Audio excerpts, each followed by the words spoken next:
Baik, bismillahirrahmanirrahim. Assalamualaikum warahmatullahi taala wabarakatuh.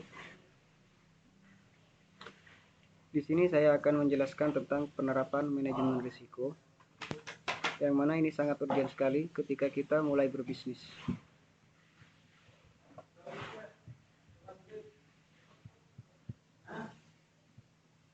Jadi mari kita mulai.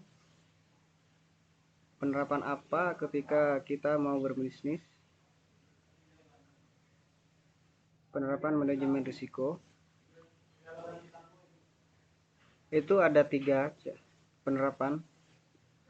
Yang pertama itu pengawasan aktif Dewan Komisariat, Direksi, dan DPS.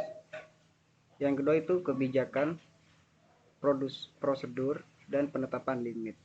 Yang ketiga, proses identifikasi, pengukuran, pemantauan, dan pengendalian risiko serta sistem informasi untuk risiko strategis.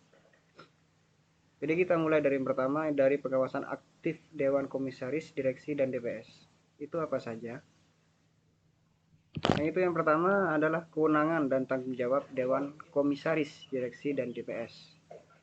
Yang mana nanti ini adalah bertanggung jawab atas adanya risiko dalam bisnis. Terus yang kedua itu sumber daya insani. Ya, ini adalah harus ada sumber daya insani. Yang ketiga, organisasi manajemen risiko yang strategis.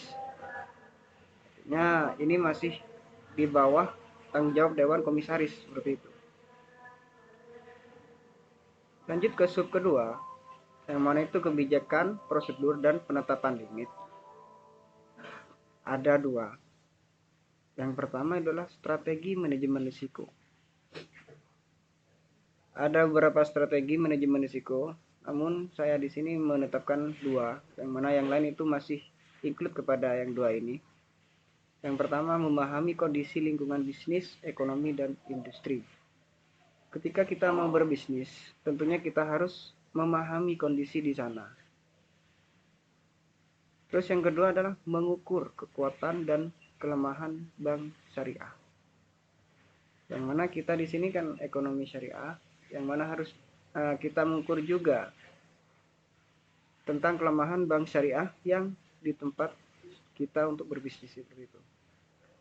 Terus yang kedua adalah tingkat risiko yang akan diambil dan toleransi risiko.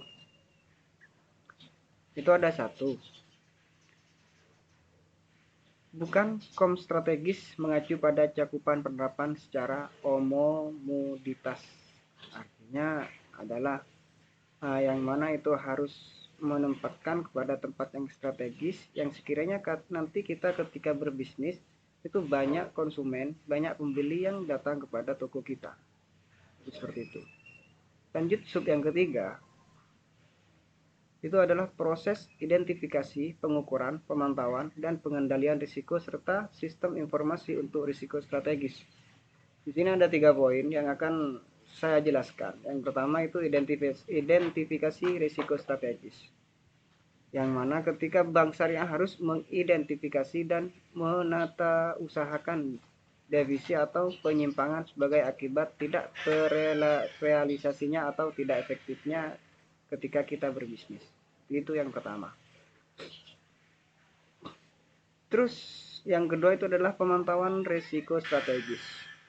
Yang mana itu bank syariah wajib memiliki proses untuk memantau dan mengendalikan pengembangan implementasi strategi secara berkala. Artinya ketika kita mulai berbisnis, dari bank syariah itu wajib proses memantau, mengendalikan pengembangan, yang mana ketika bank syariah itu harus memantau kepada bisnis-bisnis yang sudah kita jalankan.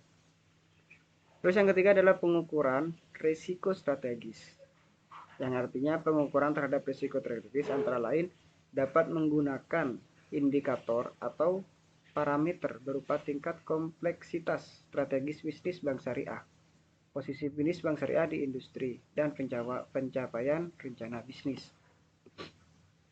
Jadi seperti itu. Ini adalah penerapan manajemen risiko, yang mana kita ketika berbisnis harus ada manajemen, kita harus manage bagaimana sekiranya risiko yang kita dapat nantinya tidak terlalu banyak, tidak bisa menghabiskan kepada modal kita, seperti itu. Jadi mungkin ini yang dapat saya sampaikan, kurang lebihnya mohon maaf. Wassalamualaikum warahmatullahi taala wabarakatuh.